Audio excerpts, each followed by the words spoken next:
Hey everyone, and welcome back to a new video here on the new Byte. Today we're going to talk about Anthem and the VIP demo impressions that we have.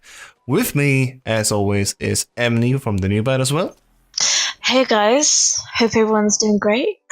Yes, and we're going to do a little back and forth because I played the demo, Dan played the demo as well, but he said he's not available today, so we have to do that conversation another time. But nonetheless, we wanted to bring you something from this week before the actual open beta starts, so you know if the demo is even worth it to be played from you if you don't have to pay for it.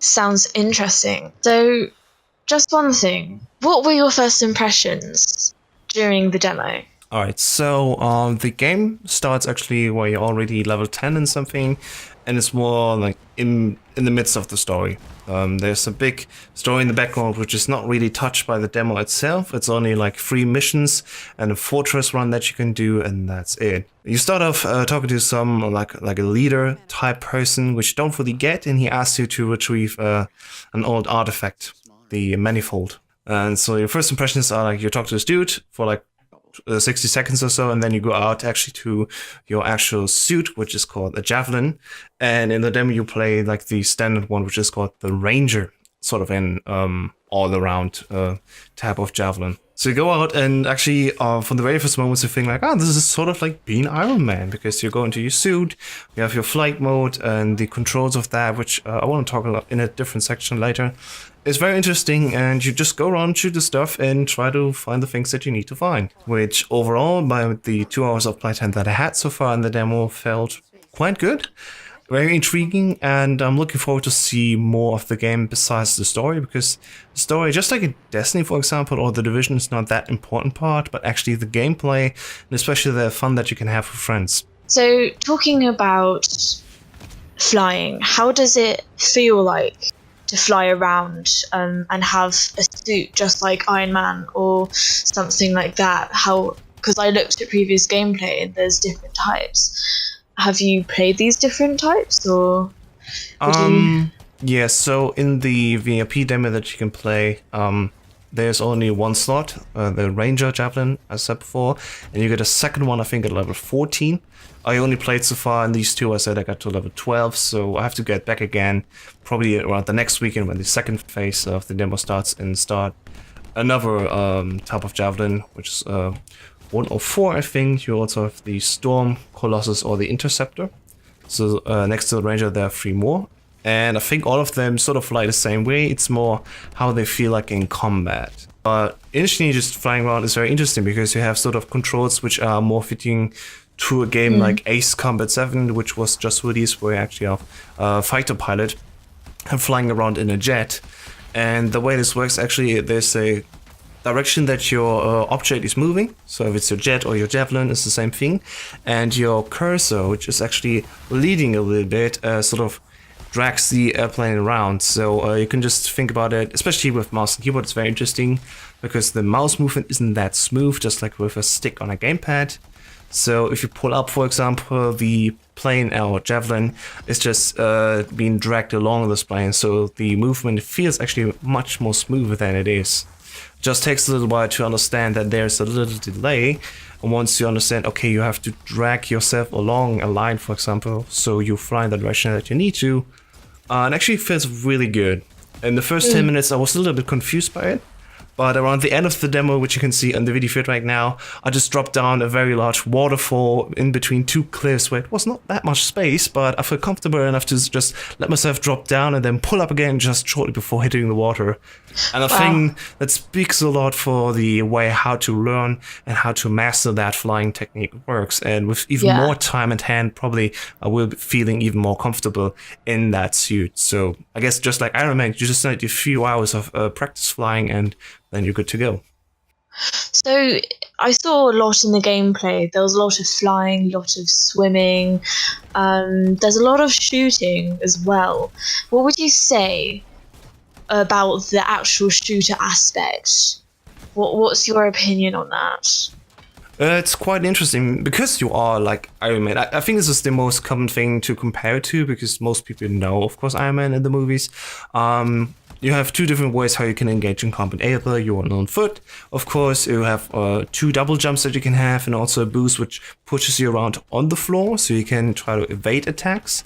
But basically, you just have a gun, you have another ability. My one with the Ranger was, I think, a mini turret that just follows around enemies for a few seconds, like a mini launcher. And of course, I have a grenade that I can throw every so often.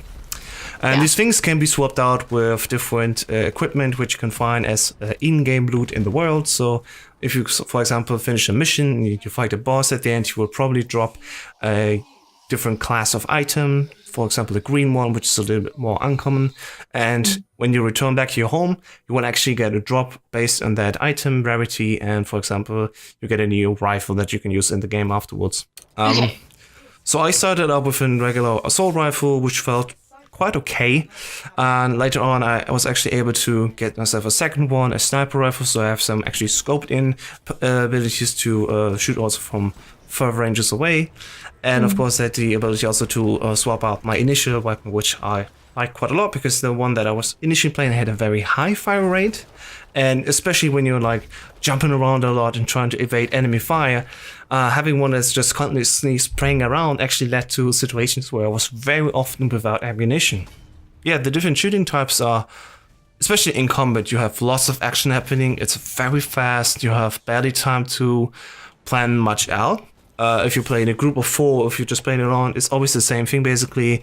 You have to be on your toes, which to me is quite attractive, because I don't like to be much behind cover, for example. This is not like The Division. This is more like action type, which we've seen, for example, in Destiny, where you just jump around and do your stuff. And from the weapon handling, I'd say this is very similar to what we've seen in Titanfall 2, actually, the title about Respawn Entertainment, which also is, of course, published by EA. So I'm not too sure how much they cooperate with that, but since it feels very like for example in Titanfall, I hope that Respawn Entertainment gave some of their experience over to BioWare, which are usually only doing like RPG stuff like Dragon Age and Mass Effect. So because I played 1 or 2 Mass Effect games to just try them out, and this shooting just felt very much different from what we've seen so far. So I hope that they had some sort of knowledge transfer in that way, because definitely Anthem is more a shooter than anything else. This is a very fast-paced shooter where you jump around, use your abilities, and not much else. So I don't know how much BioWare actually feel about this. I would love to do an interview with them, with a few people like gameplay designers and stuff, how they feel, how the game feels like compared to all the other games. But definitely this is very much different, especially because you have these suits. Speaking of suits, can you do a lot of customization that you can do? Why don't you elaborate on this and give us a little thingy on it? Yeah, actually it's quite interesting, because you have these 4 subtypes of Javelin suits. Each one of them feels a little bit different in terms of how they play out, especially in combat, but they also look very different. So the Colossus, which is more like a very large, sort of like the Hulkbuster armor, which you maybe know from the Avengers 2 movie, it's very huge and very clunky feeling, whereas the other 3 forms are a little bit more smaller, especially, for example, the Interceptor or the Storm, which are more lightweight and not much into direct combat, but more as a supporting role. And that also is reflected in the way how they look like. And what I personally liked is what you can see in the video feed right now. There are lots of customization options which you have. You can switch around your headgear a little bit, your arms, your legs, and of course also your main body armor. And you can also custom paint them. And this is not only limited to colors, but also to textures. So you can look like a very shiny steel ball, for example, which is very polished, or you can look like a scratched up leather metals combination in your Javelin suit, which I think is great, especially since I saw from other players which played the demo for way longer than I did. There are also more colors coming to that mix. You can make the aspects of your Javelin suit very individual, and you have lots of freedoms in the way you do it, which I'm also looking forward to it, because of course, as it is always with these loot and shooter games, there's also a fashion game involved in it, where you have to try to find the best things that you can and do the activities which are sometimes just so you get some new stuff which looks cool. And I'm very much looking for that also with Anthem, when the game drops, that I can sort of start building the Javelin suit that looks like me and who I can also identify with, because it's the creation and the color mixture that I brought in. Other than that, Okay. So you said that there were different javelin suits. yeah. Are there unique designs for that specific suit? There's probably like gear, for example, specific faces or face plates instead, and legs and arms, which have different, aspects to them, I guess, which are specific to that type of javelin that you play. But I don't know the specifics yet because this is more of a full game content and not much that we can see in the demo, as far as I was able to see at least. So there's more content coming. So Oh yeah, definitely. yeah. As you know, this is just the VIP demo. There will also be a public demo. So for the VIP demo right now, you needed to go in and actually pre-order the game. Or what I did actually was I was subscribing to the EA Access, or what was the premium version of that, where you pay 15 euros per month or 99 euros per year. And that gave me access instantly to the VIP demo, which was not necessary. As I said, from February 1st to 3rd, you can also jump into the game just for free. So if you have the time and have an Xbox One, PlayStation, or a PC, I would definitely recommend just go in and try the game out for yourself. It has around 43 gigabytes of size, at least on PC, and it's definitely worth playing so far. Yes. Is that quite large size game for a PC? Oh yeah, definitely. There were games that are of course bigger than that. We have, for example, I think Destiny 2, which already has a lot of additional DLC, which is coming up with I think 80 gigabytes.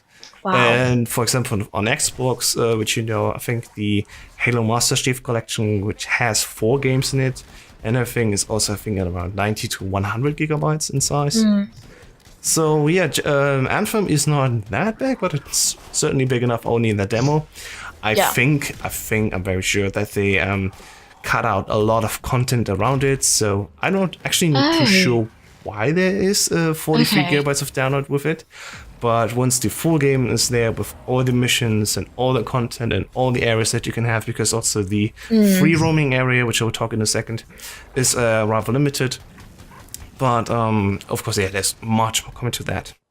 Especially, like, for example, the home base that you have, you can walk around in a sort of tower fashion where there's like a marketplace, and also the forge where your javelins are, where you can equip them and upgrade them, of course, to talk to different vendors, which will probably in the main game also tell you a lot of the world, where you can upgrade things and buy material and swap that out. Assumption. Not knowledge so far, but I'm guessing this is what is there. And there are also like different lore aspects which you can find. So you find out more about the world, more about the people that you play with, and more interesting stuff which also helps to build out the world. So definitely that, and the main game, there's much more coming to that, of course. So you mentioned a free roaming world earlier. What are your thoughts on that during the gameplay, and how do you think it will help and stuff?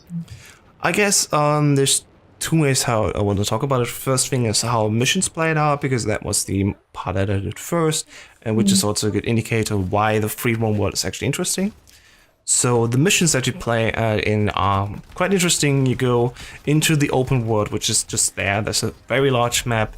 You fly around and you get some pointers where it says go to this way. And since you are flying in a 3D game, it's actually 3D pointers and markers in the way where you have to sort of fly a certain way to get all the points and to finally land where you need to go. And at the points where you are, usually there's either an actually combat happening where you have to support your troops and your friendlies, or there's some interactions which you have to do which are based on finding specific things, like finding hints, which was I think the very first mission, where it says, oh, there's a door, it's locked, you have to go out again into the real world, so in the big world, and you can unlock that tomb door only if you have 2 clues found in the world before that. And that was again linked to combat situations. So missions are really built with different aspects to them.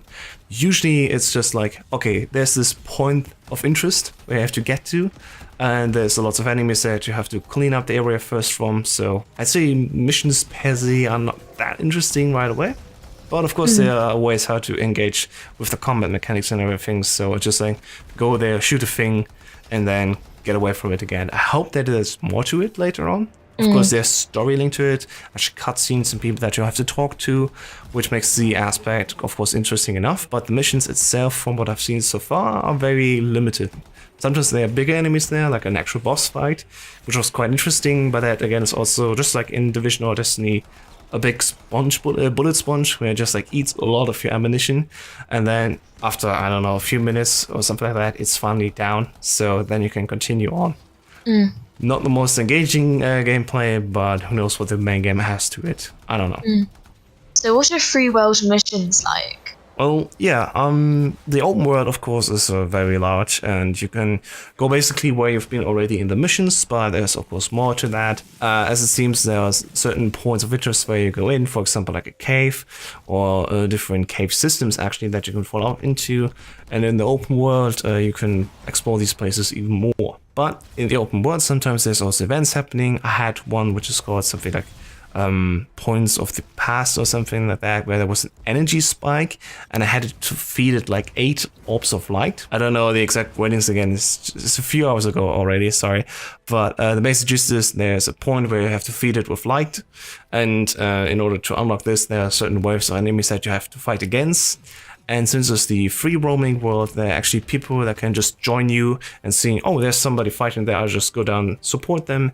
And at the end of that mini event in the open world, you can just open a chest and get more loot out of that. Very basic principle. Players of Destiny, for example, know this very well as an open world event, where it's just like, oh, there's something happening now. Join in, help the others that are already playing there, and you get some loot out of that. So it's nice that this aspect is actually coming back again. Because next to that, of course, you can farm some items, which will have you to craft more stuff for your javelin, and so on. And especially, the world is just really beautiful to look at, I have to say. It's very nice looking. Interesting. Yeah, from looking at gameplay and other people's reviews, I thought the game, like, the actual graphics were so amazing. But I was looking at the actual people that they programmed in the game, and I thought it was so uncanny.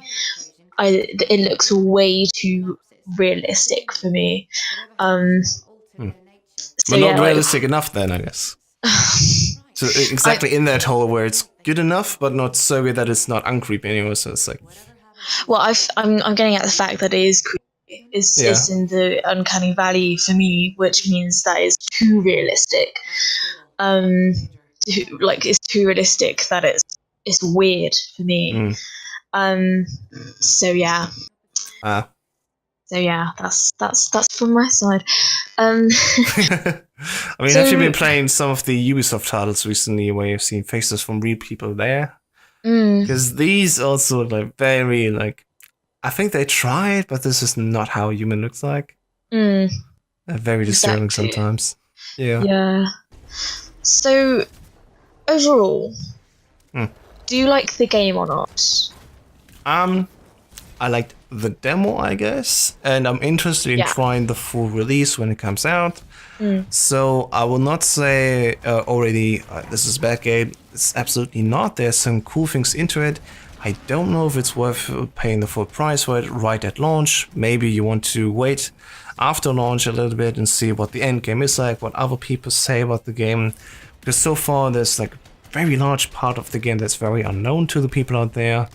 And I mean, the good thing is, if you want to see for yourself if the base mechanics are something interesting for you, just try the open demo, which is happening from February 1st to February 3rd on all the 3 major platforms, of course. So you can see that for yourself. So for viewers, when is the actual release date when people can go buy it? That's interesting because officially, finally, it releases February 22nd this year.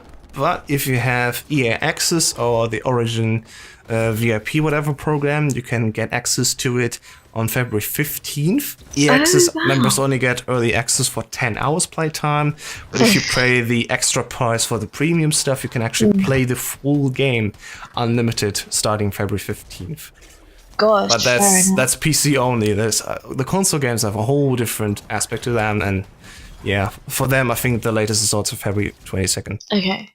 And talking of consoles and PCs and other platforms, From your gameplay on PC, what would you say, with your knowledge of consoles as well, what would be the best platform to play it on? Honestly, so I'm having an AMD Ryzen 2700X and an GTX 1080 Ti, so actually a quite powerful PC system.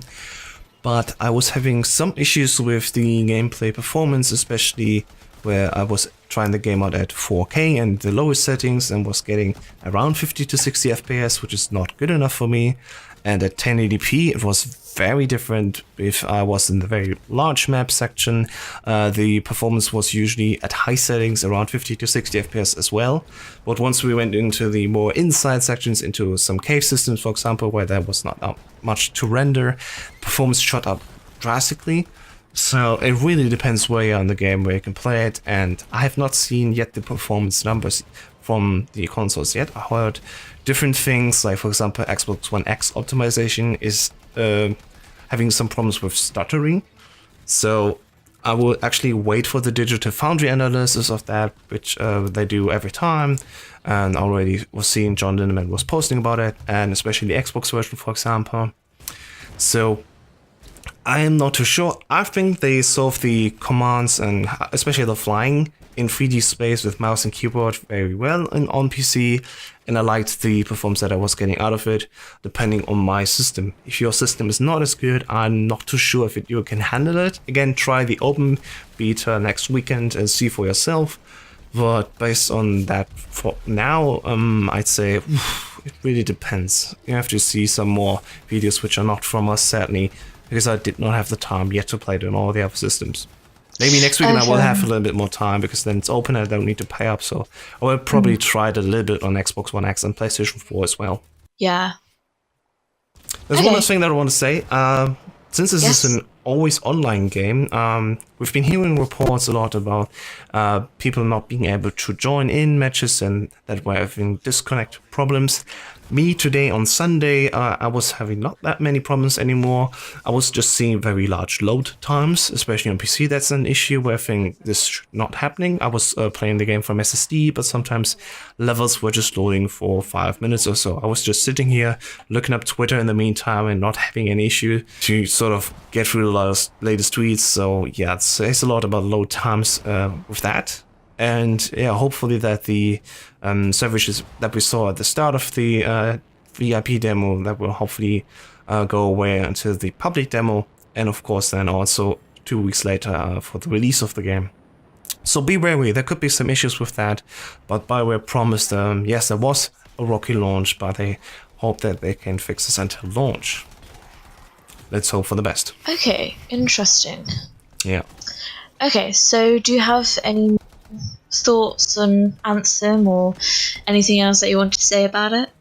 Only one last thing. Anthem's quite interesting, definitely a surprise to me, because I was not that interested in it after the many previews that we saw in video form, but actually playing it yourself is completely a different thing, and especially how the fly mechanic works feels really nice, and I want to play more of it, so I guess that says all that you need to know about it.